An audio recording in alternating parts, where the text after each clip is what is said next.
Everybody wants something. Middle finger in the air, no fist pump. And me, Shawnee Wiz, got this bitch jumping.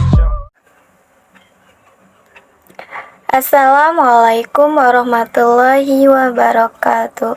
Selamat malam, malam sejahtera bagi kita semua. Perkenalkan, nama saya Diah Indriani.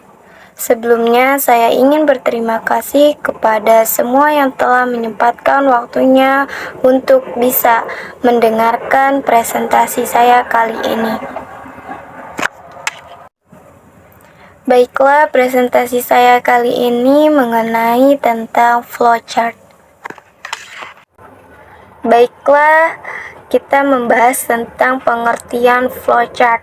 Flowchart adalah sebuah diagram yang digunakan untuk menggambarkan alur logika dari suatu sistem atau proses dengan menggunakan simbol-simbol standar untuk menunjukkan aktivitas, kondisi, dan alur logika dari proses yang digambarkan.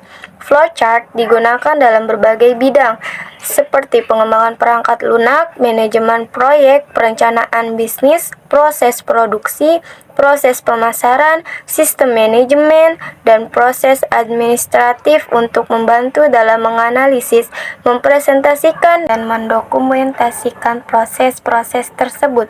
Flowchart dapat digunakan untuk menemukan kesalahan atau kekurangan dalam suatu sistem, meningkatkan efisien suatu proses, dan membantu dalam desain sistem. Selanjutnya yaitu jenis-jenis flowchart ada 5. Yang pertama, flowchart dokumen. Pertama ada flowchart dokumen atau bisa juga disebut dengan paperwork flowchart. Flowchart dokumen berfungsi untuk menelusuri alur form dari suatu bagian ke bagian yang lain, termasuk bagian laporan proses, dicatat dan disimpan. Yang kedua, flowchart program. Selanjutnya kita akan membahas flowchart program. Flowchart ini menggambarkan secara rinci prosedur dari proses program. Flowchart program terdiri dari 2 macam, antara lain flowchart logika program dan flowchart program komputer terinci.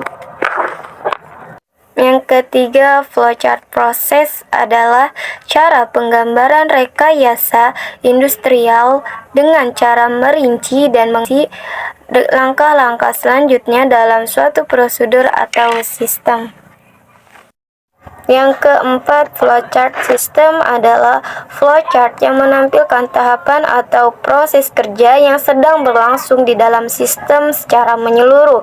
Selain itu, flowchart system juga mengurangi urutan dari setiap prosedur yang ada di dalam sistem. Terakhir ada flowchart skematik. Flowchart ini menampilkan alur prosedur suatu sistem, hampir sama dengan flowchart sistem. Namun, ada perbedaan dalam penggunaan simbol-simbol dalam menggambarkan alur. Selain simbol-simbol, flowchart skematik juga menggunakan gambar-gambar komputer serta peralatan lainnya untuk mempermudah dalam pembacaan flowchart untuk orang awam. Selanjutnya yaitu simbol-simbol flowchart. Simbol flowchart yaitu flow, simbol yang digunakan untuk menggabungkan simbol-simbol yang satu dengan simbol yang lain. Ini disebut juga dengan connecting line.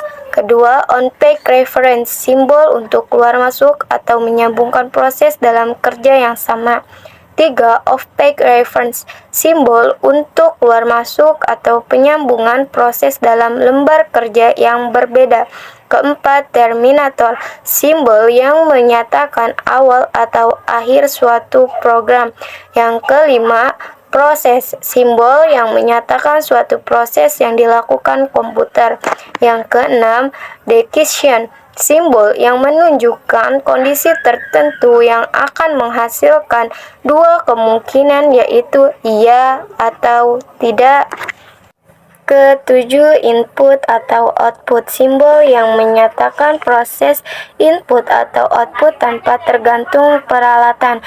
Yang kedelapan, manual operation, simbol yang menyatakan suatu proses yang tidak dilakukan oleh komputer. Yang kesembilan, dokumen, simbol yang menyatakan bahwa input berasal dari dokumen dalam bentuk fisik atau output yang perlu dicetak. Kesepuluh, predetermined proses, simbol untuk melakukan suatu bagian subprogram atau prosedur. Ke-11, display, simbol yang menyatakan peralatan output yang digunakan. Ke-12, precision, simbol yang menyatakan penyediaan tempat penyimpanan suatu pengolahan untuk memberikan nilai awal. Contoh flowchart, yaitu membuat secangkir kopi panas. Start, masukkan kopi 1 sendok teh, selanjutnya masukkan gula sesendok teh, aduk rata, coba rasa kopi sudah manis atau belum. Selanjutnya tambahkan gula 1 sendok teh, kemudian aduk rata, coba rasa kopi sudah manis atau belum. Kopi siap disajikan. Dan terakhir,